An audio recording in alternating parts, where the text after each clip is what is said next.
No te olvides de descargar Tripcard y llévate órdenes de compra de todos nuestros restaurantes afiliados. Descarga ya.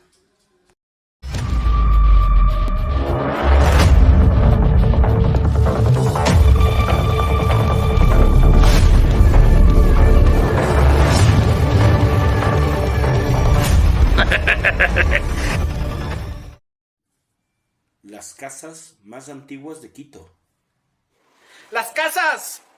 Como en la actualidad, con el tiempo la gente no se quiere quedar viviendo en una casa tan antigua, así que le hace remodelaciones. Muchas de las casas y de las edificaciones civiles, si bien en su interior tienen partes de la casa que son de época colonial, las fachadas, sobre todo las fachadas, la gran mayoría ya son del siglo XIX, de época republicana.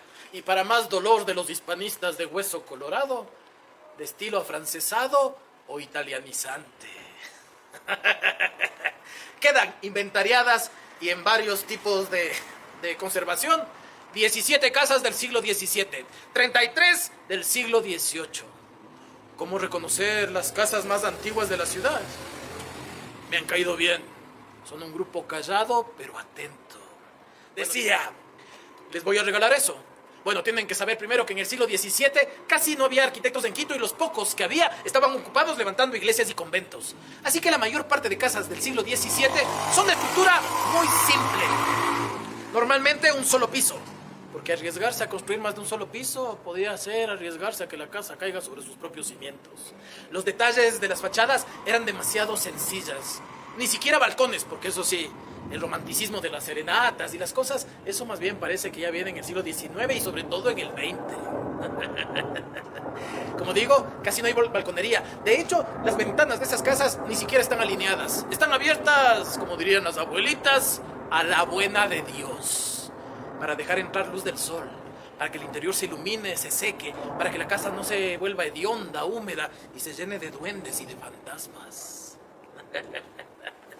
A veces el único adorno, el único lujito que se podían dar esas casas eran dinteles de piedra. Con esos datos ya pueden imaginarse dónde están algunas. Veamos si van arriesgando respuestas. Vamos a ver si podemos mapear algunas de esas casas más antiguas de Quito. Otro dato más. Además deben saber que esas casas normalmente no están en la parte céntrica alrededor de la Plaza Grande o de San Francisco o de Santo Domingo. Ahí vivía la gente pudiente, pues. Los que tenían suficiente dinero como para cada cierto tiempo botar la casa del bisabuelito y construir otra nueva y a la moda.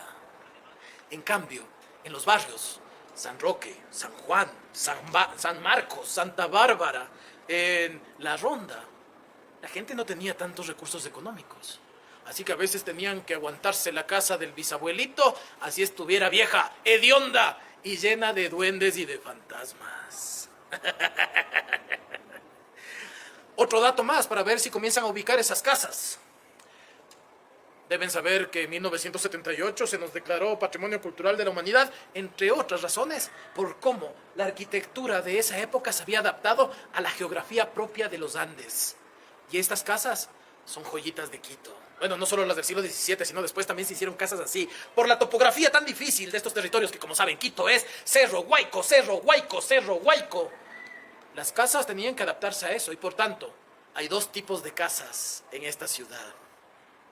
Casas de quebrada o casas de loma. Las casas de quebrada, que algunos de los grandes quiteños y quitólogos que amaron esta ciudad las llamaban casi las puertas mágicas.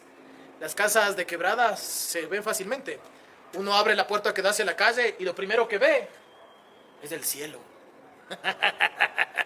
Porque cada patio está más abajo en relación a la calle, siguiendo la quebrada. Así que entran y lo primero es que tienen que bajar por gradas. Casas maravillosas como esas hay en San Marcos, por ejemplo. Porque desde esas casas se ve la loma del frente, que podía ser la Tola a un lado o la Loma Grande del otro. En la Loma Grande también hay de esas casas, por supuesto. En la Tola también. En San Roque, arriba sí es posible. Las otras son casas de loma. ¿Cómo las reconocen? Al revés. Abren la puerta y lo primero que ven son gradas que suben. Porque cada patio de la casa es más alto en relación a la calle.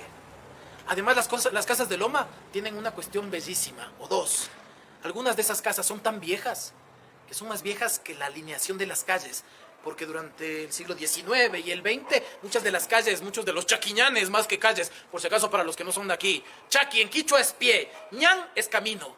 El chaquiñán es un camino sinuoso, difícil, escarpado, que solo se puede transitar a pie, aunque ahora ya somos modernos, pues. En el chaquiñán uno va en bicicleta. Decía que las casas son más viejas que la nivelación de calle. Y por tanto, muchas de esas casas, cuando las calles se nivelaron hacia abajo, quedaron colgadas de la loma arriba. Yo sé que muchos de ustedes ya están ubicando algunas de esas calles, sobre todo aquí, para la subida de San Juan. Calles preciosas, donde la casa se ve arriba y abajo se ve aún la loma, el cerro, ahí, bajo la casa. O casos bellísimos en que, como la casa se quedó arriba, la puerta, el dintel, se quedó también arriba. Y lo que hicieron fue tallar una grada interior y bajar la puerta hasta el nivel de la calle. Y por tanto, cuando se ve la fachada desde afuera, lo que se ve son puertas raras, puertas que están como desproporcionadas, puertas que tienen el dintel a 4 metros de altura en relación a la calle, y que eso se cubre con rejas y con ventanas y la puerta ya está debajo. Esas son las calles de loma o de peña. ¿Han ubicado casas así algún día, o si quieren ahora de alguna vez, algunas de las que yo conozco? Una famosa que, a pesar de lo que dije, está cerca de la plaza de San Francisco, y una de las más bonitas en restauración que se han hecho, una de las restauraciones más interesantes, mejor hechas que se han hecho en el centro histórico, es el Museo Casa del Alabado. Saludos para todos los compañeros y compañeras de la Casa del Alabado y para su señora doña doctorita directora. Decía que esa casa es del siglo XVII. De hecho, eso consta tallado en el dintel de piedra. Otra casa, bueno, en La Ronda, por eso La Ronda es tan tradicional. La Ronda conserva 5 casas del siglo XVII. Una está en La Ronda entre la Venezuela y la Guayaquil. Ahora es una pizzería. También fue orfanato. Alguna vez fue lugar de duchas calientes. Ahora ya nadie sabe qué es eso, pero antes imaginen, cuando la única forma de tomar una ducha caliente era en ducha calentada con leña. Había casas que daban ese servicio a los quiteños y quiteñas. Uno pagaba una monedita, entraba, se duchaba con agua caliente, pero enseguida estaba el dueño del negocio tocando la puerta y diciendo ¡tiempo!